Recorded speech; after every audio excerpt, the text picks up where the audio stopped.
Hola a todos, buenas noches, gracias por venir. Estamos muy contentos de traer a Suair a la universidad que no la conocía.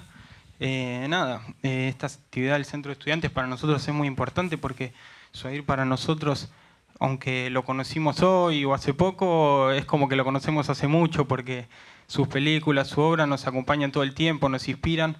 Para nosotros es la oportunidad de hablar con alguien que consideramos un maestro. Eh, Él es, no creo que es alguien que no necesite presentación, pero él es escritor, es pintor, es músico, es guionista de las películas de Fabio y director de peliculones como El largo viaje de Nahuel Pan, El piano mudo, eh, La mayoría silenciada, El fantástico mundo de María Montiel. Bueno, muchas películas que nos han marcado y para nosotros es un encuentro muy lindo, así que muchas gracias hoy por haber venido y bienvenido a la facultad, a la Universidad del Cine. Muchísimas gracias por su palabra. Quería arrancar un poco por el presente, estuvimos hablando un poco afuera de todo esto que aconteció. Sabemos que usted es un artista político, un artista que siempre ha tenido en mente la relación social, los conflictos sociales. Queríamos saber cómo le había afectado todo esto que pasó y qué relación encuentra usted entre el arte y la política. El arte tiene una misión entre ellas en que entra obviamente lo político, ¿no? Eh,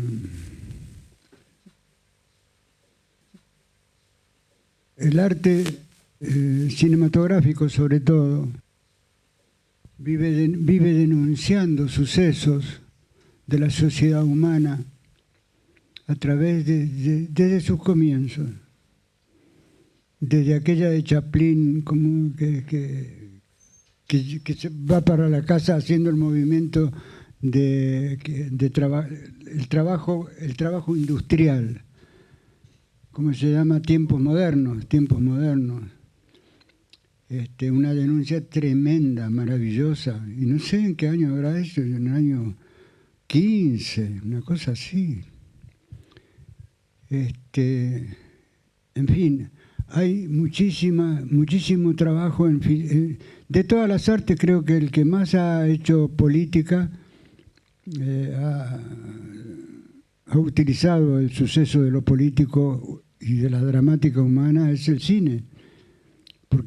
Y es natural que así sea, porque eh, de alguna forma, te lo digo con humildad,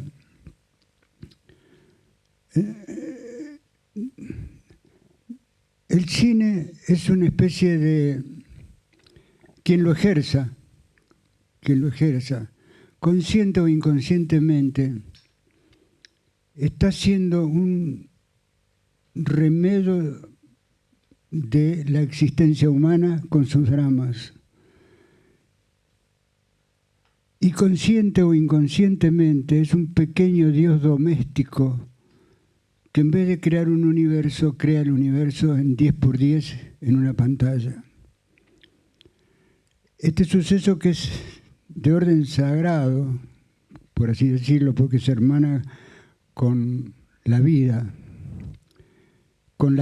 en acción, porque usted puede ver los girasoles de Van Gogh y ves los girasoles de Van Gogh, pero no es un acontecimiento dramático existencial. Estamos reflejando nuestra propia vida en una pantalla. Esto es muy respetable, muy serio. A punto de eso, referente a eso, quiero decir que desde el año 1944 se creó en qué lugar podía ser una concepción tan burda como llamarle al cine industria o entretenimiento.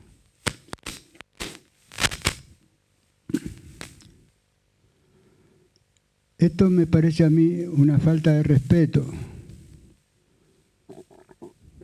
porque por la sacralidad que contiene el hecho artístico de la cinematografía, porque trata el drama humano.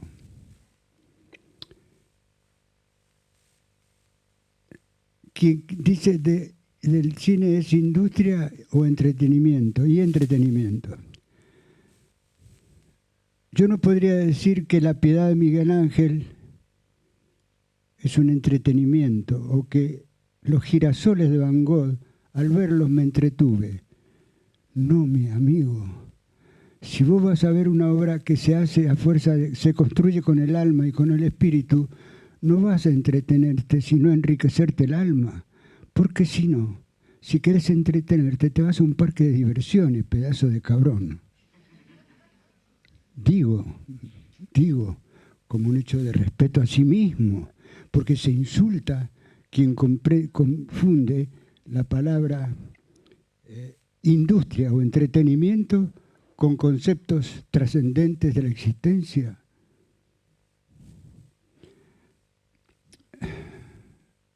Bueno, pero voy a volver para hablar directamente del suceso político, en este caso, que todos conocemos y del que nos apenamos con la detención, la decisión de la Corte Suprema de haber hecho lo que ha hecho con Cristina. A la vez, en el momento, fue una indignación tremenda y suprema, porque además ha sido gratuitamente culpable. No hay una constancia en todo el archivo en que ha constado el proceso, nada que la roce, no tiene nada que ver con nada. O sea, es una permisidad alucinada, enajenada de una dictadura que se propone. ¿Y por qué lo hizo? Y porque me se da la gana. Lo único que falta es que digan eso, porque no hay razones jurídicas. Cuando este tema llegue a la Haya o a la jurisprudencia internacional, no van a poder creer en el exterior que en la Argentina una Corte Suprema haya dictaminado tal barbarie sin ninguna razón constatable. Es una barbarie lo que han cometido, pero una barbarie que a ellos les va a costar. Tocaron el punto álgido, el más álgido y el único que podía haber en este instante histórico.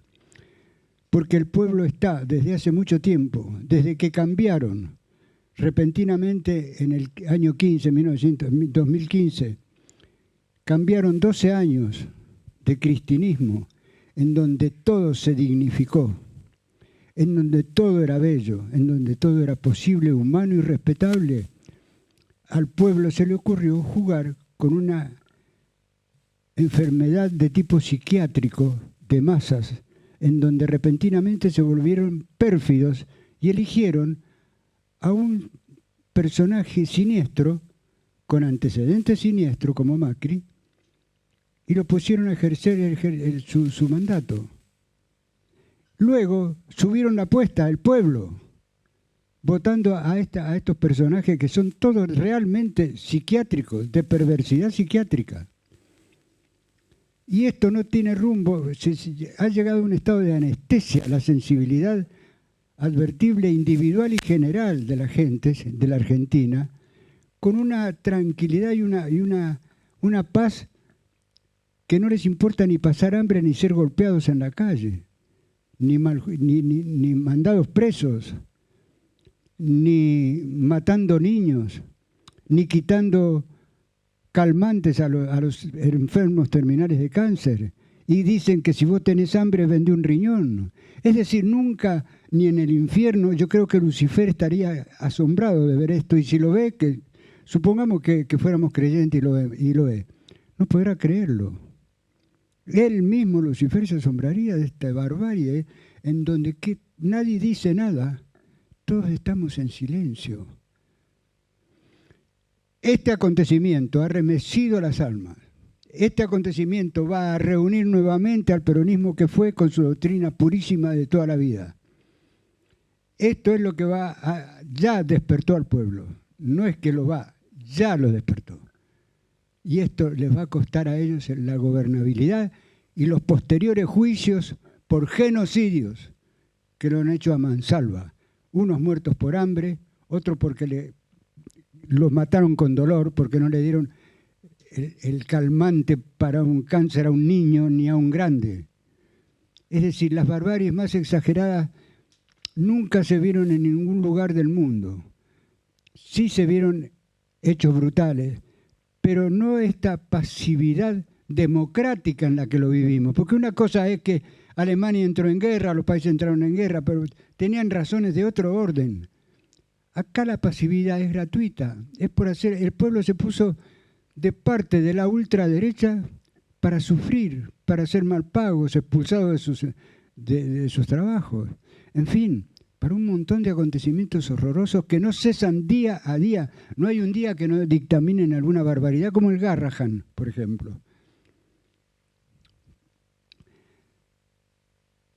Y finalizo con esto. Tocaron lo que el destino lo ha puesto un suceso de orden casi diría divino por ser un poco excesivo. Tocaron a alguien que no debieron tocarlo nunca y lo tocaron mal, sin razonamiento, sin lógica, sin verdades jurídicas. Esto hace que todo el peronismo que estaba desunido, desparpajado, no existía, volvió a existir con una fuerza que no va a parar en un hecho revolucionario grande, cosa de la que me alegro mucho que haya ocurrido. Lo lamento por ella, pero ella está tan contenta como estoy yo en este momento, porque es una estratega y sabe muy bien el resultado y la resultante que va a dar su detención. Si esperó 7 u 8 años para volver a la política, no le importa pasar 3 o 4 más, porque esto va derecho ahora a los niveles internacionales, a la revisión de los poderes jurídicos internacionales. Y ella va a salir de ahí, va a salir a la calle, va a ser la ciudadana común y grande que ha sido siempre. Nada más.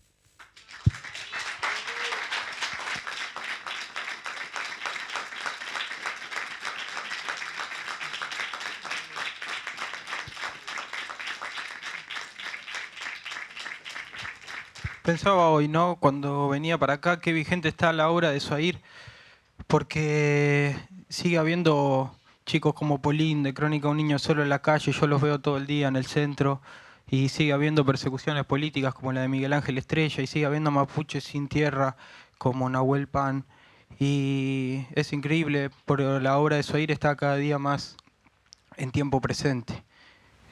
Te he escuchado todo, pero te estaba buscando por ahí. ¿De dónde hablas? Lo que acabas de decir es verdad. El micrófono. Digo que todo lo que acabas de decir es verdad. Me hablaste de Nahuel Pan. Le voy a contar la anécdota de por qué yo hice ese film, porque es una anécdota colorida. Cuando yo tenía 15 años, nosotros vivíamos, yo soy de Mendoza, toda mi familia, somos de Mendoza, añejas. Vivíamos al costado de un río, el río Mendoza. El río hacía una comba. Venía el río de allá de la montaña y acá hacía una comba y seguía. En Luján, en mi pueblo, un pueblo primario, hacía una comba. Cuando bajaba el agua, eso quedaba arena. Y ahí a los indígenas que traían prisioneros del sur de Neuquén, en la expedición que hizo el agradable de Roca, el asesino, el genocida, que devastó a las naciones indígenas, las traían de 800, 900 kilómetros a pie en unos desiertos, que el que llegaba vivo ahí, que era la primera población de Mendoza, un tal general Ortega mendocino los traía. En ese desplayado dividían a los hombres para el feudalista de tal parte, a las mujeres de sirvienta a otra parte, a la propia mujer, separaban los matrimonios, a los niños iban de cebadores de mate a otro lugar. Eso es lo que hacían. Y yo le decía a mi bisabuela que era de 1800 66 nació mi abuela. Y vio y fue testigo de la expedición, le llamaron expedición al desierto, asesinato al desierto con su gente adentro. Ella vio, porque ahí hacían la repartija, estaba a menos de 80 metros, 60 metros de mi casa, que hoy es una cancha de fútbol. Que yo digo hoy que en esa cancha de fútbol deberían hacer el pasto rojo, como la sangre que se derramó, no verde. Si se hacen los huevones los mendocinos, no me contestan nada. Digan que sí, ante una verdad sangrienta y brutal como la que voy a terminar de contar. Y yo le decía abuela, a mi bisabuela, no le decía bisabuela, decía a mi abuela, abuela, cuénteme de antes. ¿Y qué te voy a contar, hijo? Me decía, si ya todos han muerto. Yo tenía 15 años. Pero algo ha de recordar, abuela. ¿Cómo no ha de recordar alguna cosa? Sí, se te voy a contar una cosa. Cuando traían acá, a los indios los traían y los dividían acá para llevarlos de esclavos a diferentes lugares. Dividían las familias, todo. Y a una indiecita de 18 años que era ciega, como no iba a servir para nada, delante mío le pegaron 4 tiros. Y yo quedé con una sensación para toda mi vida de ser amador de toda persona de pómulos salientes, de tez morena, y si era aborigen mejor. Y dije, en el tiempo voy a hacer algo por ellos. Y entonces fue que hice el largo viaje de Nahuelpan. Ese es el motivo. Gracias. Ya que hablas un poco de tus inicios, digamos, queríamos preguntarte también qué rol cumplía ahí, porque sabemos que era muy importante tanto para vos como para Fabio, su madre, y cómo aparece ella también digamos, en tu obra, ¿no? Como que hay de principios artísticos ahí más en tu infancia, ¿no? Por ejemplo, más el radioteatro, por ejemplo. Sí, mi madre, qué bonito que hayas hecho mención.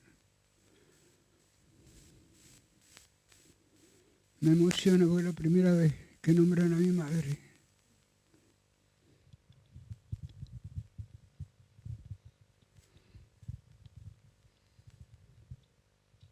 Mi madre hacía radioteatro. Cuando niña, desde los 15 años anduvo en los grupos filodramáticos que se llamaban entonces, que en cada barrio había, en las provincias, en cada barrio había un cuadro filodramático, en cada barrio. Y una vez en el año se hacía un festival para ver cuál de toda la provincia, qué barrio era el que ganaba el premio que correspondía. Y ella estaba en eso y en la poesía desde niñita, desde los 15 años.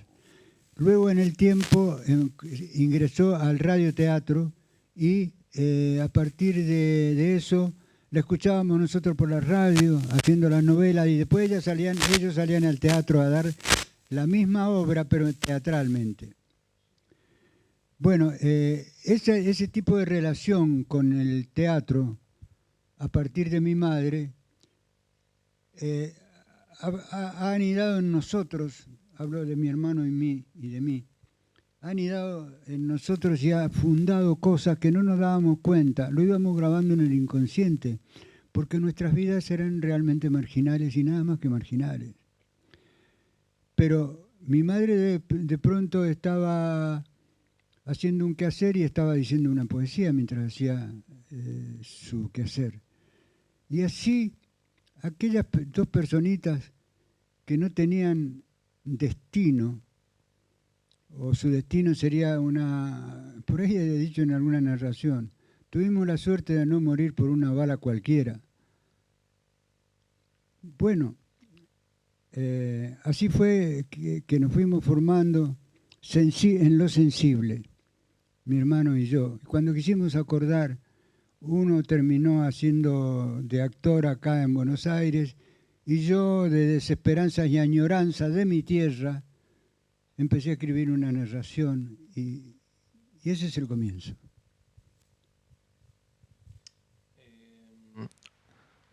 Y en ese sentido, bueno, ahí ya hablas de la narración que me parece muy significante, pero también, por ejemplo, el cine, ¿cuál es esa, o la imagen, si se quiere, cuál es la primera aparición o primera pulsión o deseo que vos encontrás capaz con ese tipo de narración específica?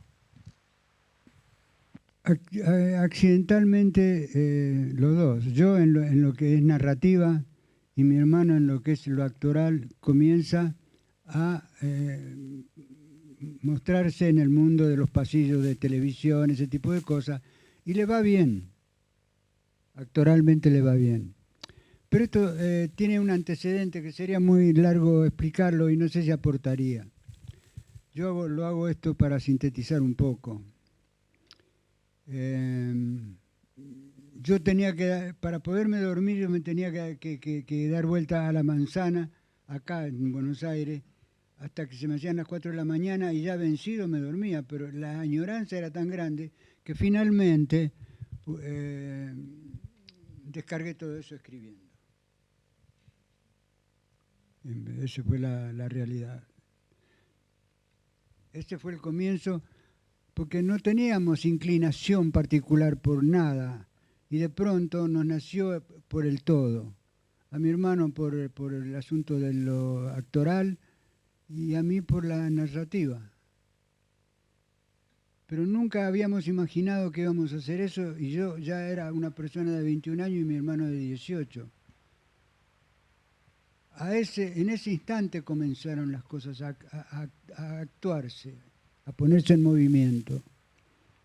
¿Y usted volvió para Mendoza o se quedó acá con él? Yo me quedé acá con esporádicos viajes a Mendoza. Esporádicos viajes a Mendoza, sí. Pensaba que en sus películas está muy presente el hecho del viaje del campo a la ciudad o de la ciudad al campo. En la mayoría silenciada pasa a la inversa, ¿no? Está este oficinista que se cansa y se quiere ir al campo, pero en Nahuel Pan pasa al revés, el mapuche que viene a la ciudad. Sí, Entonces, esa figura del extranjero, ¿no? sí, pero se viene a la ciudad para una lucha y volverse a los suyos, a luchar por los suyos. No es que le guste la ciudad ni mucho menos.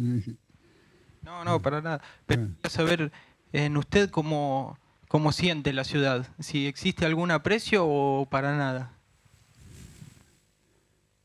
Y bueno, le voy a hablar con franqueza, pues, no sé emplear otros términos. Yo admito razonable el hecho de los beneficios que trae vivir en una capital. A mí personalmente, yo vengo de una formación muy primaria, yo he vivido en ranchos en medio del desierto, en un rancho en medio de un desierto, un rancho de una pieza, de una piecita chiquita, piso de tierra, y lo demás que me rodeaba era desierto. Y mis simpatías son con esos tipos de paisajes áridos. Simpatizo mucho en donde nace una espina. Y a lo mejor entre una espina y una flor me quedo con la espina. He vivido en lugares que a otros los aterraría posiblemente, por la inmensidad y por la desprotección. Pero de todas formas no cambiaría yo esa vida por una vida en un 10º departamento de un 10º piso. Pero son formas de ver la vida, nada más, o de sentir la vida.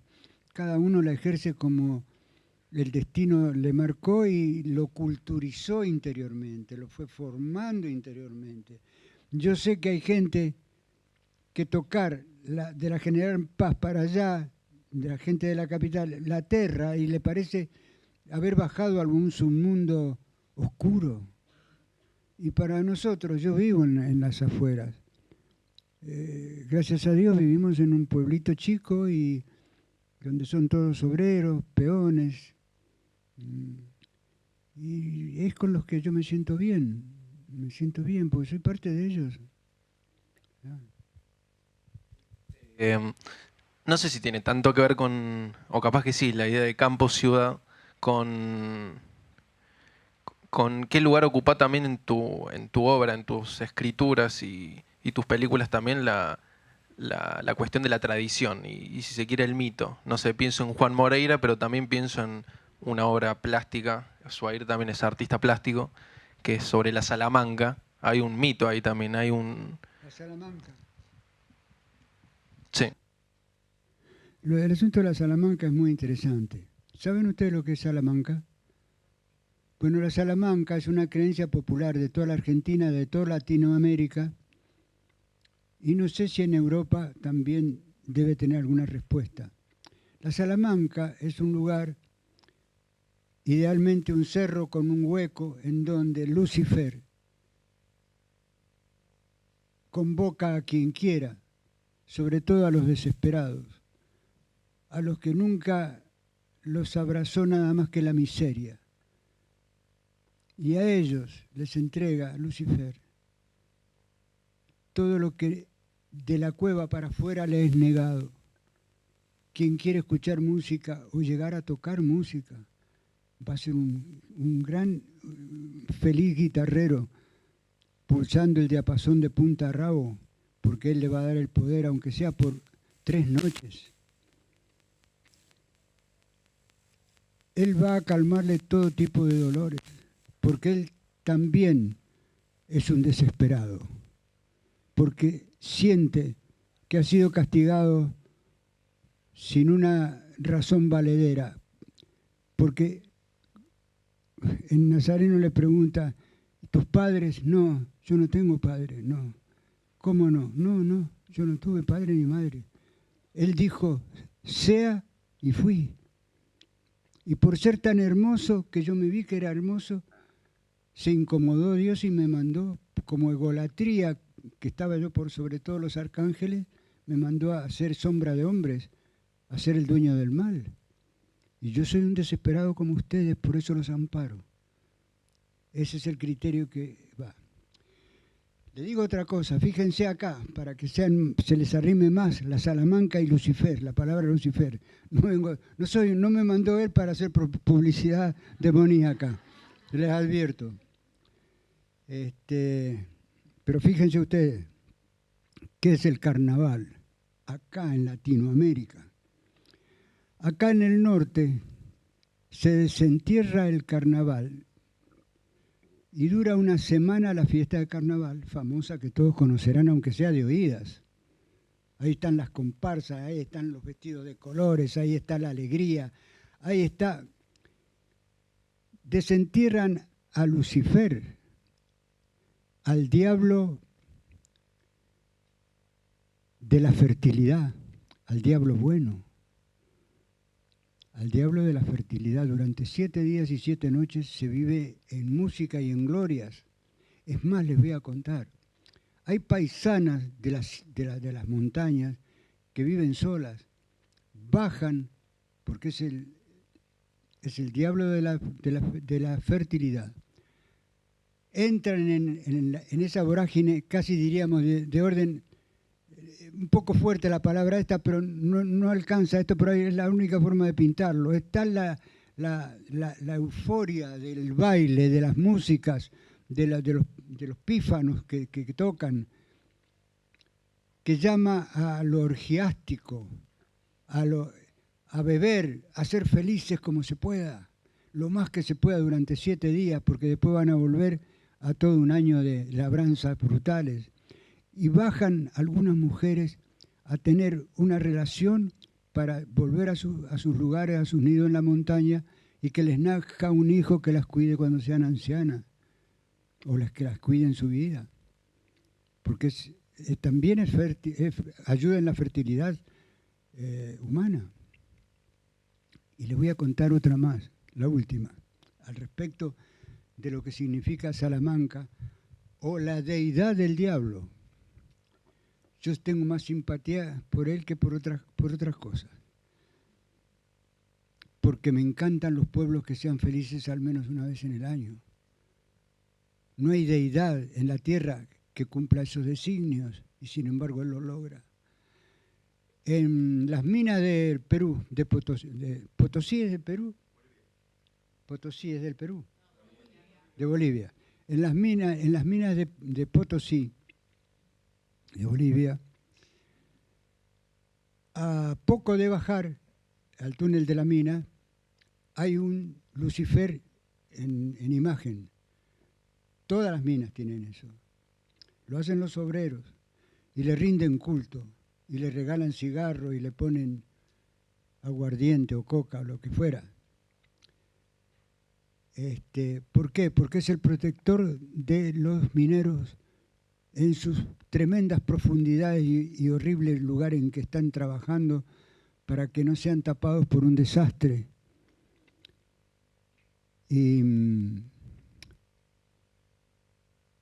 lo tienen por un cuidador de almas y de cuerpos. Y dicen que desde la línea de la tierra para abajo, el dios es Lucifer. Es Lucifer, sabiendo quién es Lucifer. Y que de la línea de la tierra para arriba, que sea de Dios. Pero ellos se sienten más protegidos con Lucifer. En fin, estas son las historias de la cuestión de Lucifer, ¿no? ¿De qué? No de Salamanca. ¿Cómo comenzó esta historia? No sé. Pensaba oír mientras hablaba de esto del diablo, de Lucifer, de la maldad, que hace poco estaba viendo su película de María Montiel, El fantástico mundo de la María Montiel, y recuerdo una frase que dice el personaje que no me acuerdo el nombre del personaje, pero que interpreta a Bebam, Sí. Que particularmente me marcó mucho y me sensibilizó, que decía: siento que me he vuelto malo, compadre. Y nada, pensé respecto al arte, ¿no? En esos momentos de adversidad, como el personaje de Bebam, que se queda solo, sin mujer, triste, abandonado, desamparado. ¿Qué rol cumple en su...? Recuerdo también un poema suyo que dice, el de Yo vengo de ahí, que dice: yo que he transitado todas las orillas del cielo y todas las orillas del infierno. Entonces pienso, usted como artista, ¿cómo ha atravesado esos momentos de adversidad, esos momentos? ¿Qué rol cumple la creación artística? Es muy bonito lo que acaba de decir. Él acaba de decir, lo voy a reiterar, que yo he dicho y es verdad. Yo he tocado todos los costados del cielo y todos los costados de la tierra, inclusive los costados del infierno. Yo siento que me he vuelto malo. Ah, sí. Bueno, pues es que hay momentos en que el destino le juega a uno pasadas sin retorno.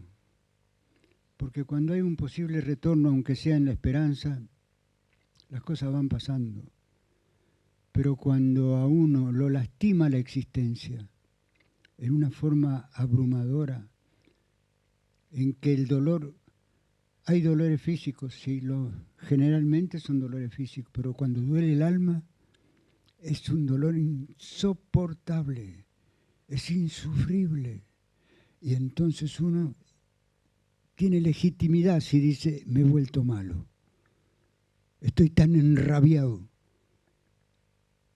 que si tuviera a Dios por delante hablaríamos muy fuerte. Porque esto no se hace, no se puede hacer vida, darle espiritualidad, sensibilidad, felicidad, gozos, conocimientos, alegría de que salga el sol, alegrías de ver una luna, tener sentimientos y de pronto barrerlo como una basura más que llena la tierra. No sé, de alguna forma tendríamos que arreglar. Yo tendría un diálogo prolongado con Dios y muy serio, muy sin retorno. De adversidad, ¿aparecen las ganas de escribir un poema? ¿Aparecen las ganas de escribir un cuento? ¿O eso es puro romanticismo? ¿En esos momentos de qué? Adversidad, en los que uno se siente Mire, malo. mi hijito, las adversidades nos han servido a nosotros. ¿Anda mi hija por acá? Ah, negrita. Ah, ya. Está. Qué cantora. Qué cantora. Me gustaría que hubiera una guitarra para para que le cantara algo de la Salamanca. Bueno, ¿cómo era la pregunta? Ah, lo de los sufrimientos. Si los sufrimientos había, mire, sí los hemos pasado, pero yo lo digo porque es verdad. Pero hemos recogido de ellos.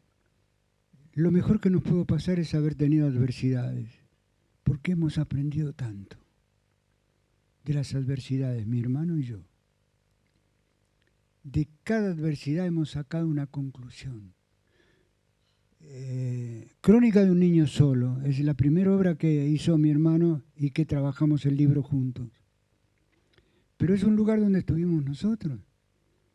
Hoy, acá fue, en Buenos Aires. Yo tenía 9 años, él tenía 7. Hoy es la cárcel de menores. Un orfanato. Un bestialismo interno que ya quisiera el infierno ser tan hijo de mil, puto y perverso con un niño de 7 y de 9 años. Pero sacamos, ¿sabes lo que sacamos? Conocimiento de la entidad humana. Conocimiento de la entidad humana. Poder abrazar a uno y, si es posible, hacer desaparecer al otro. Porque no se puede ser perverso y decirse que es un ser humano. Hay que ser muy enfermo para ser perverso. Por ejemplo, como lo hace este gobierno, con un agrado, inclusive con un agrado, quitándole el pan a los jubilados, cerrando hospitales para niños, vendiendo un riñón para comer, no sé. Esta gente es un clásico ejemplo de insanía psiquiátrica perversa, en masa. Y parte del pueblo también tiene una inmensa parte de responsabilidad en su índole los que lo votaron. Ojalá, yo lo único que le pido al destino en este momento, se me ocurre, es que recapaciten para que sepan lo que hicieron, aunque más no sea que lo paguen con...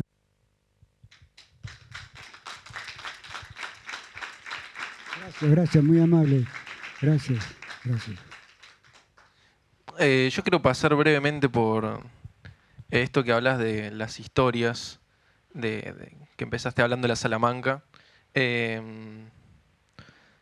Digamos, ahí también hablabas como de la música y tus películas también está presente la música. Entonces mi pregunta es, ¿cómo pensás ese puente o ese entre disciplina, ¿no? ¿En qué punto en común ves entre el cine, la poesía, el arte plástico, si se quiere, o la música también? Bueno, sobre todo lo plástico.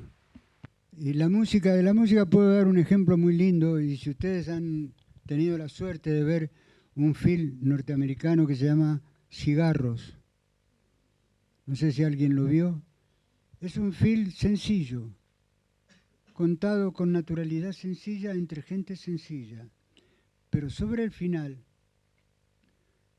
entra la voz yo digo, me dice mi hija que es un muchacho rubio, blanco y rubio, norteamericano, el que tiene esa voz aguardentosa, pero es tan típicamente negroide que no puedo bajar de negro. Canta una melodía que salva la película y la lleva a niveles de...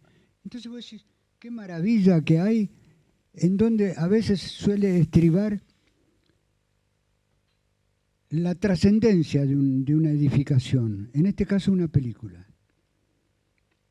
En un edificio puede ser un balcón, no sé, no me interesa. En este caso, un canto que aparece 3 minutos antes que termine la película. Y es con un hombre, un ladroncito, un ladrón, pero de pequeña escala. Se mete en una casita humilde y encuentra una señora, y cuando se da cuenta, la señora lo tantea y se da cuenta que es ciega y cree que es el hijo que le habían dicho que había muerto en la guerra, y ella aseguraba que su hijo iba a volver y cree que es el hijo que ha vuelto. y la abraza y se abrazan. Bueno, él no, de tanto que lo toca el suceso, se va y no regresa, pero al final regresa, que es sobre el final. Y ella, como diciendo, ¿te arrepentiste? Yo sé que no sos mi hijo. Yo sé que no sos mi hijo, pero te quiero tanto o más que a mi hijo. Pero eso se lo dice nada más que con el rostro, semisonriendo, indulgente, como diciendo, volviste. Yo sabía que ibas a volver. Aunque no seas mi hijo, lo mismo te amo, más aún que has vuelto. Y nace la voz del tipo aguardentosa, grave, y te mata, hermano, te mata. Lo que son los detalles de las obras de arte, ¿no? De la creación, digamos. Me parece muy interesante porque yo te escuché también en otra entrevista hablar más precisamente de cine, mencionabas esto de la trascendencia, que cuando uno encuadra tiene que ser consciente de la trascendencia que puede generar eso que está encuadrando. Te escuché decir eso y me quedó muy presente. Entonces vos ves que que lo que uno hace puede pervivir aún más en el hecho de esto de mezclar las artes o ¿Esto de qué? de mezclar las artes un poco, de hacer como un... Cuando interviene la música, decís vos. Sí, por ejemplo. Eh, sí, la música es un aditamento emotivo, porque la música conmueve. Y, y aunque en realidad no tendría que haber música, porque en quien cuenta una historia en una película, o quien está contando en diferentes tiempos, y no siempre una música aparece en su andar dramático o no. No siempre aparece una música de casualidad. Una tienda puede tener una música alta, pero pasó y se pasó. O sea que sería una especie de aditamento artificial la música en el cine, lo cual no quita que toque la fibra humana en gran forma como ocurre con la música. La música, con solo que escuches una música, es capaz que te llene el alma de una alegría que no tuviste nunca en tu vida. Y admite el lenguaje cinematográfico a la música. La admite casi naturalmente. Porque pareciera que los sentimientos humanos tienen música, diríamos. Acorde, una música acorde. Entonces compatibiliza. Si la música es triste y uno está triste, bueno, más vale bajarla porque te vas a hacer mucho daño. Y si es fervorosa o heroica, pues también vas a tomar tus armas y vas a salir a la lucha en una buena revolución humanista. Eh, Nosotros también pensamos en pasar un poco teniendo en cuenta tu recorrido y que fuiste parte voy a introducir una palabra que es generación. Acá también en el cine como que se habla un poco de generaciones. No sé cómo es si tenés una reflexión o cómo fue tu experiencia siendo parte de esto. Si pensás en los momentos como... Yo creo que lo temporal no tiene, de quien hace una película no tiene nada que ver con lo que hace. Se puede tener 80 años y hacer una maravilla, 18 y hacer una tontera. O a la inversa, 18 y hacer una maravilla y, y 90 y no producir nada. No, lo temporal. Es, para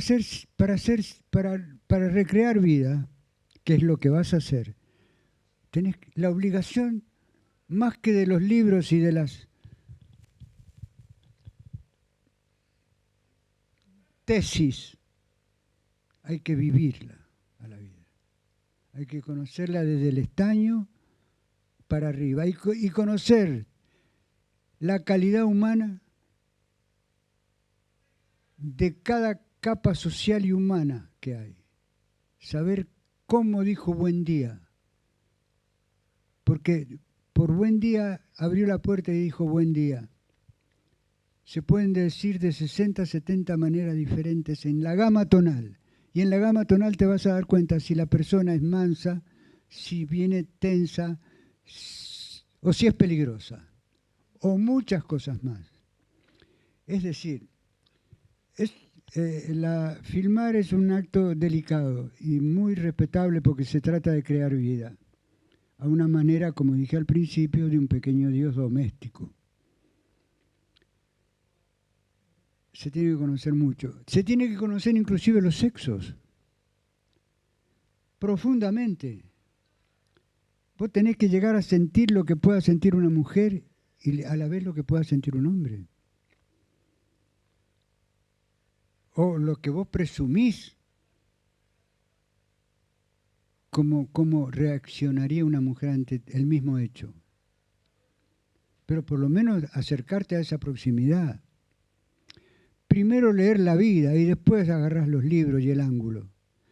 Porque la misma narración, cuando vayas haciendo tu cuento, para que después sea guión, va a ir conformando las formas de los actores que van transitando la historia. Inclusive vas angulando, porque no es lo mismo un grito dado a 150 metros o a 80 metros que un grito en primer plano. Depende. Yo tengo un grito en la María Montiel que lo di en primer plano y me lamenté porque yo tenía un fondo allá perdido que era donde tenía que pegarse el grito. Allá, a 80 metros, entre unos árboles. Cuando Bebán dice, ¿y por qué se la llevó si yo la quería? Che. Que lo dice reventándose el alma. Y lo dice, inclusive lo tomó de perfil. Se le ve un perfil de una tragedia que no tiene sostén. Pero eso mismo, dicho desde allá, hubiera sido quizás más impactante. No sé, me parece a mí que yo lo hubiera hecho, capaz que lo hubiera hecho, si podía reiterarlo, desde lejos. En fin, tiene muchas cosas. Tiene los tiempos en que se camina, en que se dobla, en que se mira. Depende de la situación anímica. Trabaja por la sensibilidad.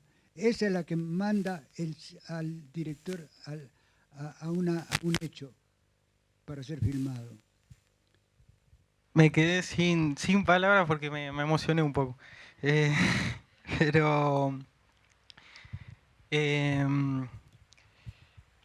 estaba pensando en esta cuestión de la presencia del amor, ¿no? Del amor romántico, de la ternura que se permite en tus películas, tus cuentos. Que yo te escuché alguna vez decir que huías de los académicos. Y yo veo que eso pasa con los académicos, que no se permiten esa ternura, esa... Los académicos y los ilustrados, los académicos ilustrados, lejos de mí. Yo soy amigo de un peón de campo, yo soy amigo yo erro caballos, yo amanso caballos. Y prefiero estar con ellos y no con un ilustrado, ni con el otro giro que empleé. No, académico. Sí, sí. Porque el arte no puede estar encasillado en normas.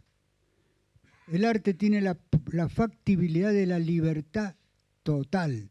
¿Qué persigue el ser humano al nacer? Para un Dios que lo creó, ¿cuál sería el agrado de Dios que lo creó? Que tenga libertad, nada más. Que viva en libertad, para los costados que quiera, de todo tipo. Eso perdón, si interrumpí. Me sucedió a mí cuando leí por primera vez El Cenizo, porque era como si se hubiera desbloqueado una nueva posibilidad, como si hubiera aparecido algo inédito en mi vida, como diciendo, no sabía que esto podía existir, como como un enamoramiento.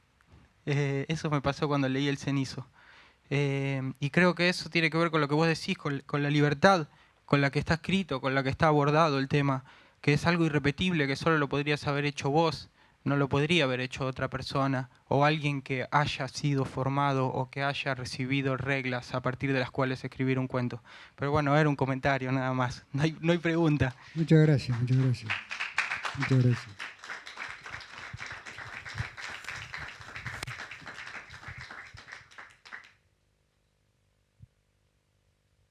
Acordate que tenemos un tiempo con él. No, ¿hay tiempo? Bueno. Tiempo ahí, porque yo no sé cuánto tiempo hay. Porque también pensamos hacer preguntas del público, pero... Ah, ok.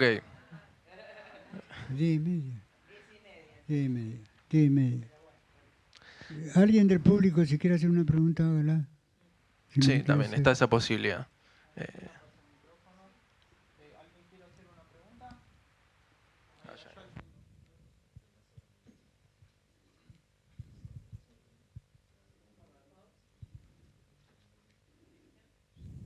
Hola. Buenas noches. Le quería preguntar si veían cine de chicos o de adolescentes con su hermano, si les gustaba, qué tipo de cine veían, si iban al cinematógrafo.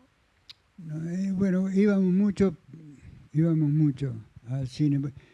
¿Qué tiempo? ¿Qué tiempo? Eran tiempos del peronismo. De Perón. Estaba vivo Perón, estaba en el gobierno. Era un pueblito de 17 manzanas y habían 2 cines y se llenaban todos los días. Los obreros, los peones, se hacían un traje a medida, las ropas a medida desaparecieron de las tiendas de toda la Argentina, porque se las hacían a medida, mujeres y hombres, su ropa a medida. 2 trajes por año se hacían los paisanos.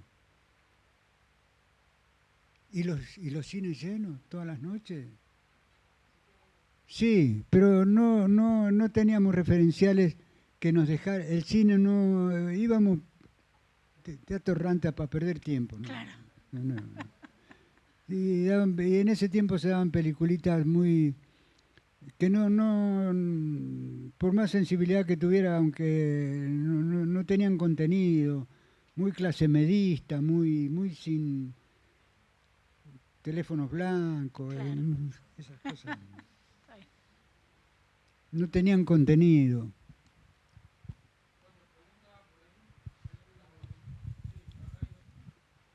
¿Se escucha ahí? Yo lo conocí a usted en un programa de radio y quedé conmovido de lo que contó. Y ¿Qué le comenté a conté? mi mujer una cosa que contó cuando vivió una parte brava en ese tiempo de reformatorio. Usted lo contó que estuvo con su hermano Ajá. sufriendo ahí. Ajá. Yo soy taxista, escribí un libro sobre todas las vivencias mías, pero no tiene nada que ver. Cuando yo escuché eso, estaba trabajando. Tuve que dejar al pasajero, estaba muy conmovido. Me puse a llorar, dejé el taxi al lado, el hombre se enojó mucho, se bajó, bueno, y lo seguí escuchando. Yo lo comenté con mi mujer y ella me preguntó por qué la vida lo había llevado a usted y a su hermano a esa situación de estar ahí. Y contó sobre la perversidad de ese hombre, de lo que le había hecho, algo con una zapatilla a un chico. Usted lloró también cuando lo contó. A mí me partió el alma. No pude seguir trabajando ese día. No pude seguir trabajando. Bueno, ya le digo, la pregunta es que mi mujer dice, ¿por qué llegaron allí ustedes con el tema, con su hermano a ese reformatorio? Yo le voy a contestar, pero primero quiero decirle que usted acaba de ser merecedor de su existencia.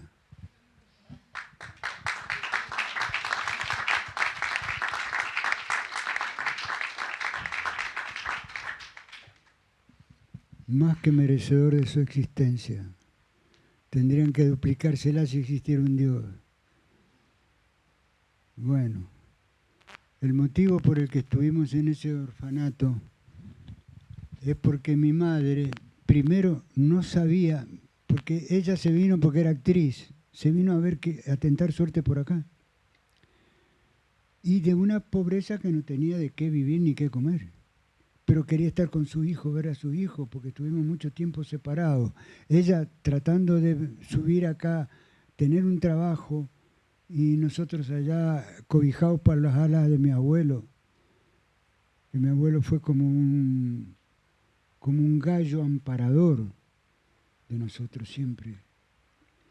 Bueno, entonces, a ella le dijeron que había un lugar donde trataban muy bien a los niños y que era gratuito y no sé cuánto. Por eso yo, entonces, el lugar era horrible, pero ¿qué pasaba? Que yo le dije a mi hermanito, mire usted, en ese momento tenía 10, pues yo ya llevaba un año solo en ese lugar metido.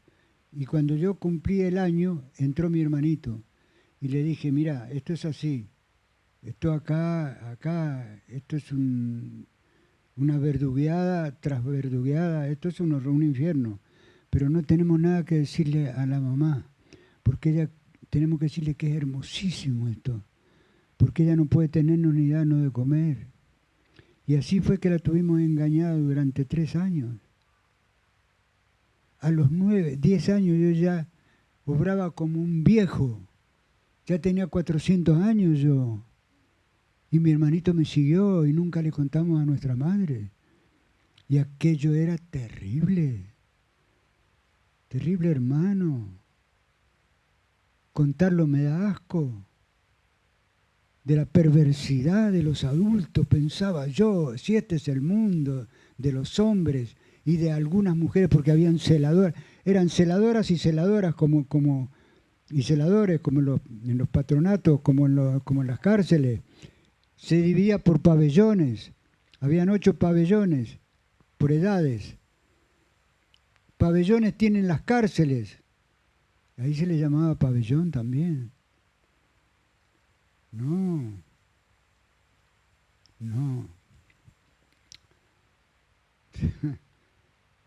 Bueno, nada, eso nada más. Dejémoslo ahí. Muchas gracias. Esa era la razón, pues, amigo querido. Cuéntele a su esposa después. No necesito micrófono. Lo único que quería decir era que, porque todo esto es muy triste, es tremendo lo que estamos escuchando, ¿no? Pero que me parece importante y rescatable, me imagino que todos los que estamos aquí están en una misión o en una búsqueda hacia un trabajo creativo. Entonces lo que digo es que en este mundo es muy difícil poder lograr ser o sentirse libre y que hay una sola posibilidad y que es dentro de las disciplinas artísticas, como lo pudieron hacer el negro Jury, como lo pudo hacer Leonardo, pudieron darle tratamiento al horror, poder echar un poco de, no de luz, pero sí de testimoniar el llanto, ¿no? Testimoniar el llanto. Claro, que es lo que es una de las misiones de los Jury, es esto, poder decir, bueno, yo pasé por esto, no me lo voy a guardar. Se lo guardé a mi madre por piedad para hacerle la vida un poco más fácil, pero hay que contarle al mundo de que la raza humana o que la especie humana podemos ser maravillosos, pero también podemos ser lo peor que existe en el planeta Tierra. Y esa es una de las misiones de los artistas y de los creadores, ¿no? Ya que se está hablando acá sobre la creación artística, bueno, eso, ¿no? El exponente acá del negro, de poder eso, darle tratamiento a los fantasmas, de poder sacar a la luz todo lo oscuro que somos, y que para eso están las herramientas artísticas y la valentía, porque hay que tener mucho coraje también para poder contar este horror. No, eso, no.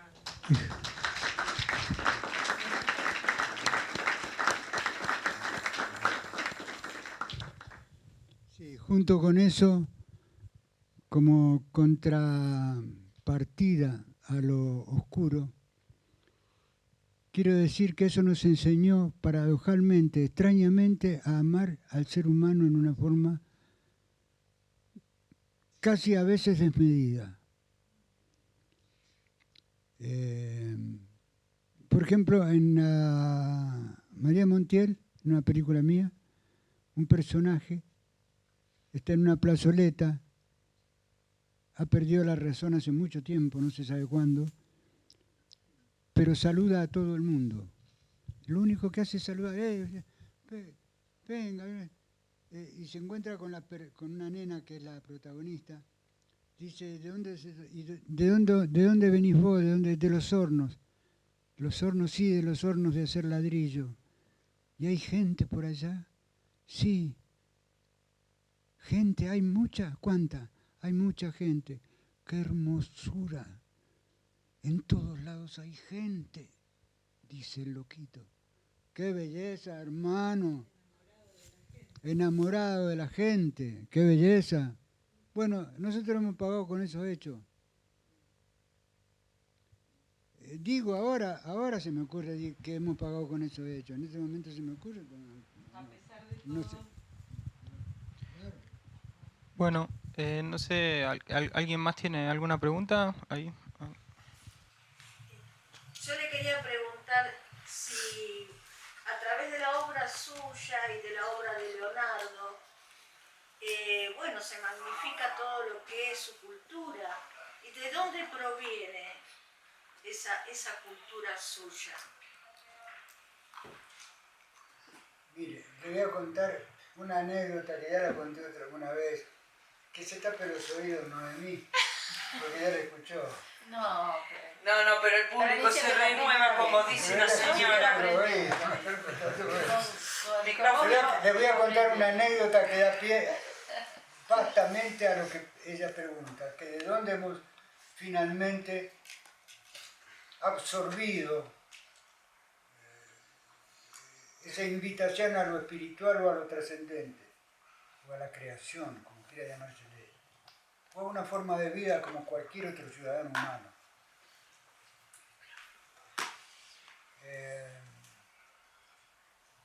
En Mendoza llueve poco. En Mendoza llueve muy poco en el año. Por eso se descuidaban los ranchos, se descuidaban los techos, se descuidaban. Una noche, a eso de las 12:30 de la noche, una borrasca de lluvia que tapaba el cielo. Una borrasca de lluvia que tapaba el cielo. Y empezó a filtrarse, 2 habitaciones tenía el rancho y un alero, como generalmente tienen los ranchos. Así que nos tuvimos que ir porque se llovía por todos lados a un lugarcito muy estrecho que era una cocina con un fogón. Pero era estrechito, me diría 1,80 m por 2 metros, una cosa chiquita. Bueno, ahí llevamos la cama de mi madre, una camita de una plaza, pusimos a los pies de la cama una palangana porque se llovía ahí en los pies. Acá se sentó mi abuelo, le pusimos también unos tachos porque a los costados se le llovía, él estaba con un coso como este, no de esta calidad, era de totora.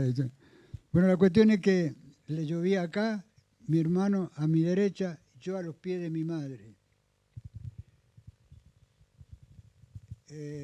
Prendimos fuego en un braserito de 3 patas, empezamos a tomar mate y a fumar. Yo ya fumaba, tenía 15 años, pero yo fumaba. Y mi madre era como hermana nuestra, como hermana.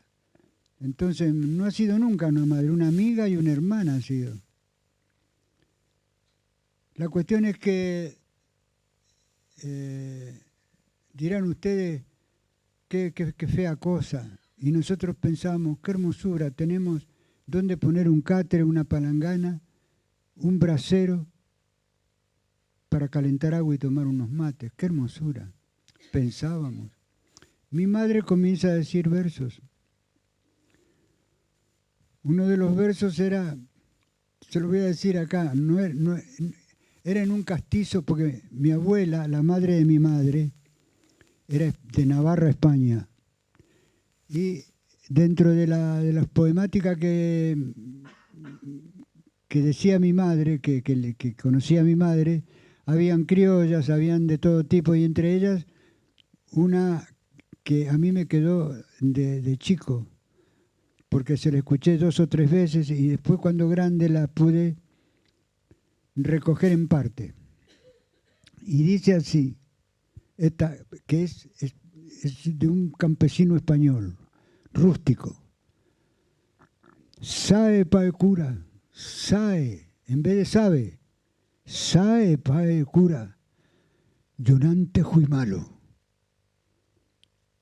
malo de peligro, malo sin querencia, como toro herido, porque pan de fuera entre los gentíos, ni en hembras, ni en machos, encontré el cariño como el que mis ansias querían que a mí me quisieran, con cariño bueno, muy santo, muy puro, muy limpio. No lo encontré, Padre, ni entre los gentíos. Fue entonces que me quise malo, malo de peligro, y en esas noches en que toitos semos endrijos de las malas brujas buscaba el consuelo de los navajazos pa' mis atosigos. Pero eso, Pai cura, eso fue en antes, cuando yo era malo, que ahora soy buenico, porque hace 3 noches la mujer que tengo me ha parido un hijo. Ahí termina.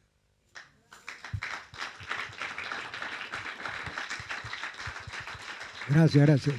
Bueno, para hacerlo breve, esa noche la pasamos entre eso y una discusión de orden bíblico, porque encontramos una Biblia en un arcón viejo y yo había leído el principio de la Biblia que dice, y en el principio fue el caos, el Génesis, y me pareció una frase maravillosa, musical, y en el principio fue el caos.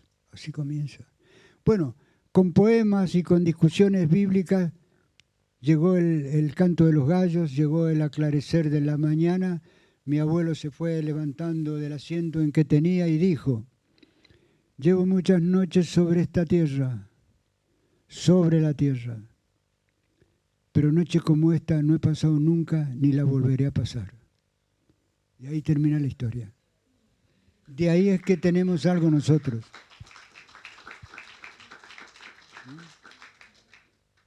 Y así fue como terminamos lo que terminamos y vivimos en lo que vivimos. Gracias a Dios, en una, como fuera, pero siempre en libertad. Sí, acá Luciana decía esto de testimoniar el llanto y me acordé de la parte final que dice ser memoria. No sé qué reflexión haces vos exactamente esas dos palabras, como la memoria en el arte o en el cine, donde lo quieras llevar y la cuestión de ser memoria, como te terminás haciendo memoria, como te convertís en memoria, que tiene que ver con esto para mí, de atravesar el tiempo. No conozco, no me doy cuenta cuál es la importancia de tu frase, en qué radica o cuál es la pregunta. Trascender no tiene importancia. A mí yo soy un obrero, un trabajador, yo no soy un artista. No me interesa que me llamen artista, porque me pasa como con los ilustrados y los académicos. Creen que porque le llaman artista caminan a 10 centímetros del suelo. Y son unos pobres pelotudos, nada más. Y claro, pues discúlpenme los giros que a veces uno tiene que emplear. Andan empavonados, si yo hago poemas, sí, el otro hace ladrillo. Vos tenés casa, bueno, el ladrillo te lo hizo uno, otra persona te lo hizo. O sea, vos no sos más que el que hizo el ladrillo, porque seas poeta. Las cosas en su justo lugar. El que pretenda que existen escalones en la existencia, nacemos desnudos y nos vamos como todo el mundo se va. Así que todo lo demás, si estás al costado, mira, mientras más por ahí nomás estés, es mejor para la vida. Porque me he dado cuenta que donde hay dinero, la gente se envilece. No es casual que todas las capitales del mundo donde existe dinero, confort, tranquilidad económica, estudios superiores, voten por por las derechas ultrosas. Todas las capitales del mundo. Entonces, ¿Para qué vamos a tratar de luchar y entregar las vidas los 30.000 desaparecidos? ¿Para qué la dieron? Angelitos de Dios y del alma. Por un ideal. ¿Para qué? Para llevarlos a una clase media, media alta, en donde se creen algo porque la clase alta se pisa a la clase media y la clase media pisa a los de la clase baja. ¿Cómo es esto? Al final, ¿el bienestar es bueno o envilece? Esta es la pregunta. ¿Degrada tener de pronto lo que no tenías? ¿Te sentís algo, algún goce? Sentilo en el espíritu, pero no por una cantidad de posibilidades económicas, que eso es una cuestión de mercado, de bolsa de comercio, de Wall Street, no de la vida. Ellos caminan por ese camino, por el camino de Wall Street, por el camino del mercado. Pobres vidas. Mire, hay una sola muerte, el que está muerto en vida. Esa es una forma de estar muerto en vida.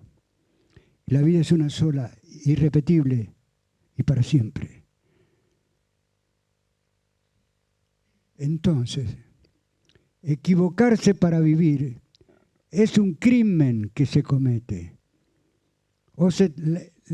Es tan exquisito el suceso de existencia, tan maravilloso que pertenece a milagro, no a realidad. Si yo a alguien le pregunto que hay un lugar en el cosmos en donde viven seres, unos seres que sienten, que tienen sentimientos, que tienen lágrimas, que tienen risas y abrazos, me va a decir, no puede creer, ¿cómo es eso? ¿Quién lo creó? ¿Qué es eso? ¿Cómo se hace? ¿Cómo se mira? ¿Qué es ver? Bueno, es tan milagroso que no lo podemos contar, porque no lo entenderían. Entonces aprovechémoslo para vivirlo amorosamente en lo posible, Tampoco hablo aquí de santidades, porque también los santos son muy serios, a mí no me gustan, me gustan los santos sonrientes y los otros me parecen serios ahuevonados. Nada más, señores, nada más.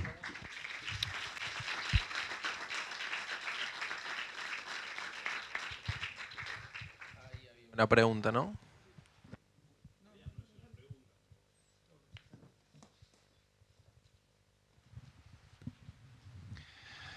La verdad no es una pregunta, es simplemente un agradecimiento. Zuhair es una persona que uno llega a sentir, más que a entender o que a comprender. Bueno, es casi lo mismo que el peronismo, ¿no? Es esa cuestión que se siente. Zuhair es esas personas que uno comprende y que siente y que cuando están hablando parece que estuvieran hablándote al oído.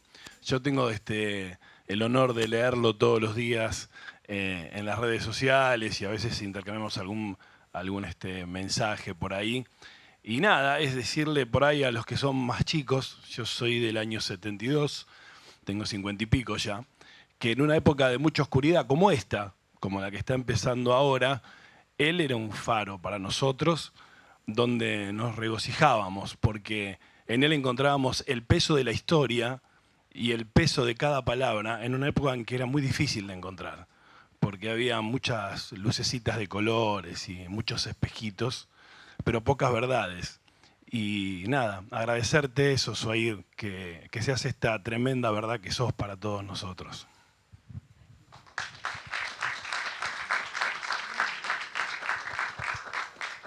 Estoy muy agradecido a tus conceptos, muy agradecido, y en buena hora que haya sido útil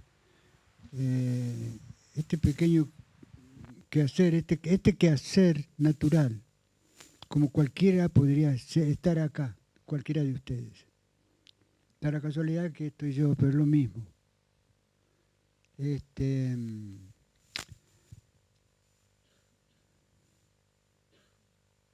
tan sencillo todo para terminar. Créanme que lo más difícil es encontrar la luz de la sencillez. Parece mentira. ¿Cómo podría ejemplificarlo yo? ¿Cómo podría ejemplificar que lo sencillo es difícil de encontrar? Bueno, por ejemplo, en un tablón que hace de mesa hay una media cebolla cortada al medio. Yo le pregunto a quien lo hizo, ¿qué hizo? Y me va a decir, corté una cebolla por la mitad. ¿Y qué le ves? Que es una cebolla cortada por la mitad. ¿Por qué? ¿Qué opina usted? ¿Qué es lo que ve usted? Mirá, lo que yo veo es que cada círculo interno de esa mitad tiene perfección de álgebra de Oriente, que su capa tostadita y aleve como el ala de una mariposa parece el manto de una catedral. ¿Y usted qué piensa de lo que yo acabo de decir? Recién lo advierto, tiene razón usted. Y ahí nos encontramos, en lo sencillo de encontrar lo que contiene en realidad, más allá de ser cebolla.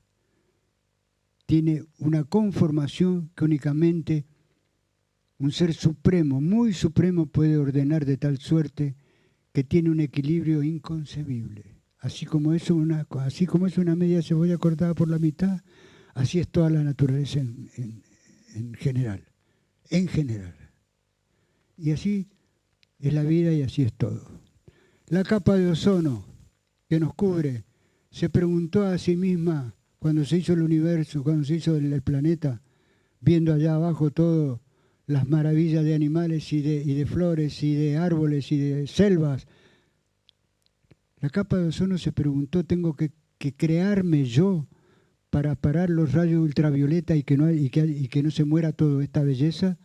Sí, me tengo que transformar en capa de ozono y voy a parar los... ¿Quién puso la capa de ozono? ¡Qué misterio maravilloso! ¿O se creó ella sola? ¿Cómo es la historia esta? Existir es muy serio, señores, nada más.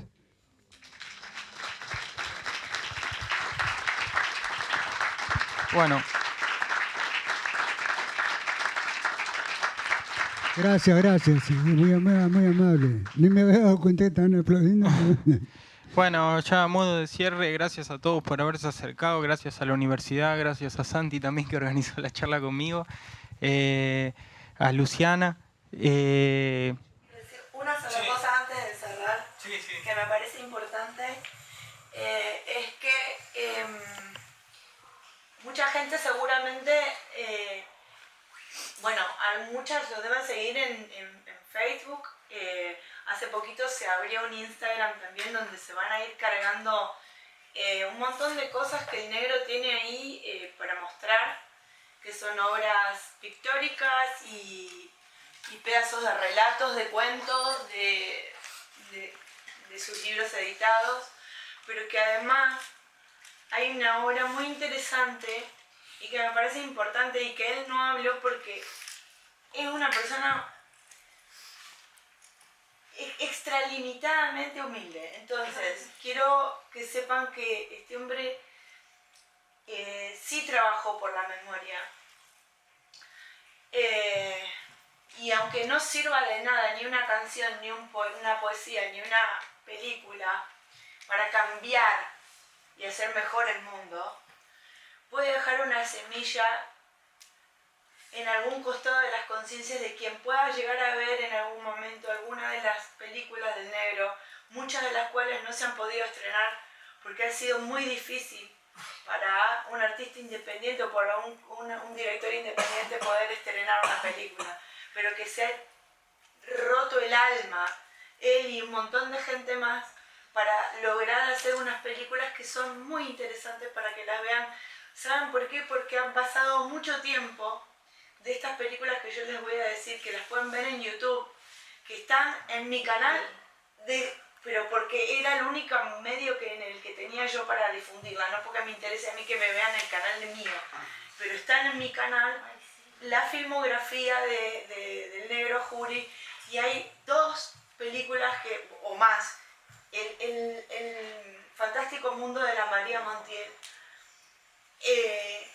La mayoría silenciada, que es una película que hoy, las 2 películas que voy a decir, La mayoría silenciada y El largo viaje de Nahuel Pan, son películas que tienen 40 y hasta casi 50 años y que son más actuales, que es impresionante lo que estamos viviendo hoy, es lo que venimos viviendo hace 40, 50 años. Entonces, 500. Claro, bueno, entonces, por eso es importante, porque decir, puta, y no escuchamos a Facundo Cabral, y no escuchamos a Violeta Parra, y no escuchamos a los grandes poetas, porque si hubiéramos escuchado a esa gente, este mundo sería distinto seguramente, pero no importa, en esto estamos y seguimos testimoniando el llanto y seguimos siendo memoria. Entonces, eso les digo, que los invito a que vean esas películas que están en una bajísima calidad, que hasta eso tiene su encanto, para que la vean. Nada más. Yo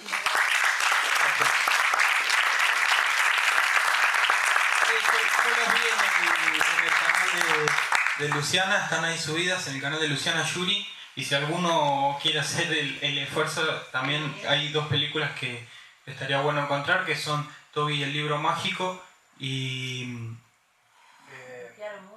Doña Ana se encuentra también. Sí, yo la encontré, después te la paso. ¿Cómo? Parece que está subida Doña Ana. ¿Está subida Doña Ana? Ay, sí, yo no fui. ¿No dijiste que no estaba? No, sí, ¿qué pasa? Quería decir algo, que voy a tratar de no emocionarme, pero un poco lo que me pasa desde ayer en relación a todo lo que está pasando es como, digamos que en relación a lo que decías vos, que esto viene pasando hace un montón de años, es mi primera vez que me está sucediendo esta como desesperanza y desolación y un sentimiento como muy negativo para con la política y con la humanidad y con el mundo, y algo de como sentir mucha desesperanza, y nunca lo había sentido antes. Y esta situación hoy con vos hablando, me parece que nos fortalece mucho, y agradecerte por venir acá y estar y comunicar para nosotros como alumnos de cine, y como personas que en este momento estamos un poco desamparadas, y como adolescentes sobre todo y jóvenes. Agradecerte el estar acá, y proponer estas charlas donde hablar de la sencillez y hablar del estar juntos, me parece que es muy importante. Así que bueno, agradecerte eso, y que ojalá salgamos de esto, porque la verdad que nuestro país es hermoso y la gente es hermosa y nos merecemos poder vivir en libertad, como vos decís.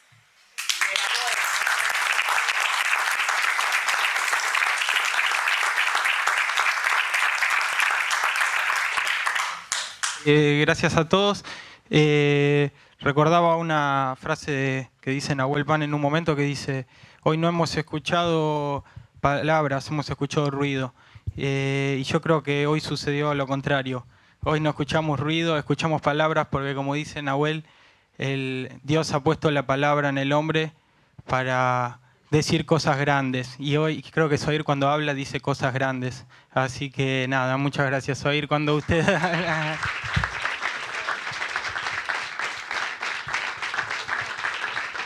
Bueno, gracias a todos.